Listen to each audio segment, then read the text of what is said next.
چاغی میں ایٹمی تجربات کے صرف ایک ہفتے بعد اقوام متحدہ کے سب سے طاقتور ادارے سلامتی کونسل میں دنیا کے عالمی طاقتوں نے پاکستان اور بھارت میں مسئلہ کشمیر کو حل کرنے کا مطالبہ کیا۔ اس دباؤ کے بعد نواز شریف اور واجپئی نے سری لنکا کے شہر کولمبو میں ملاقات کا فیصلہ کر لیا۔ یہ بہت بڑا فیصلہ تھا، پر اس میں ایک مسئلہ یہ تھا کہ وزیر اعظم نواز شریف نے یہ فیصلہ کرنے سے پہلے فوج سے مشورہ تک نہ لیا تھا، جس پر فوجی قیادت نواز شریف سے سخت ناراض تھی۔ اور صرف یہی ایک فیصلہ نہیں تھا جس پر فوجی قیادت ناراض تھی، نواز شریف کے مزید کچھ فیصلوں پر فوج ان سے ناراض تھی۔ ان میں سے ایک فیصلہ کالا باغ ڈیم کی تعمیر کا تھا، کیونکہ نواز شریف کالا باغ ڈیم کی تعمیر کا فیصلہ کر چکے تھے اور اعلان بھی کر دیا تھا، پر اس فیصلے کے خلاف پیپلز پارٹی اور ANP نے اتحاد بنا لیا تھا۔ دوسرا فیصلہ 15 ترمیم کا تھا، جس کے ذریعے نواز شریف ملک میں شریعت نافذ کرنا چاہتے تھے۔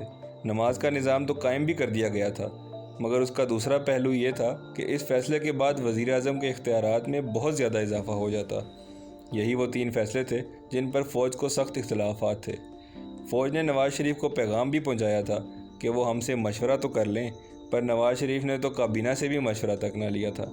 اسی دوران corps commander army chief general Jahangir کرامت پر دباؤ ڈال رہے تھے کہ وہ وزیر اعظم سے نیشنل سیکیورٹی کونسل منظور کروائیں، یعنی ایک ایسا ادارہ جس میں فوج اور حکومت مل کر ملکی معاملات پر اہم فیصلے کریں گے۔ اکتوبر 1998 کو نیول کالج لاہور میں آرمی چیف نے خطاب میں نیشنل سیکیورٹی کونسل کی تجویز دے دی اور کچھ ایسے اداروں پر بھی تنقید کی جو کہ ان کے انڈر نہیں آتے تھے۔ اس سے یہ تاثر گیا کہ آرمی چیف سیاسی حکومت کے خلاف ہیں اور سخت ناراض ہیں۔ سابق آرمی چیف اسے حکومت کے لیے وارننگ کہہ رہے تھے اور اپوزیشن بہت خوش تھی کہ اب آرمی چیف ان کے ساتھ مل جائیں گے اور نواز شریف کی حکومت کو ختم کر دیں گے، مگر کون جانتا تھا کہ نواز شریف کیا سوچ رہے ہیں، کیونکہ حکومت تو بالکل خاموش تھی۔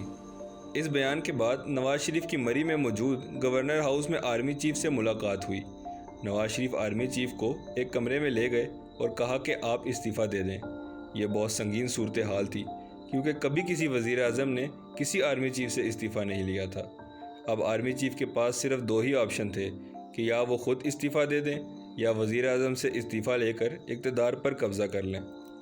قدرت کا کرنا اور نواز شریف کی قسمت دیکھیں کہ 24 گھنٹوں کے اندر ہی آرمی چیف جنرل جہانگیر کرامت نے وزیر اعظم نواز شریف کو اپنا استعفیٰ دے دیا اور یوں وہ آرمی چیف کے منصب سے ہٹ چکے تھے۔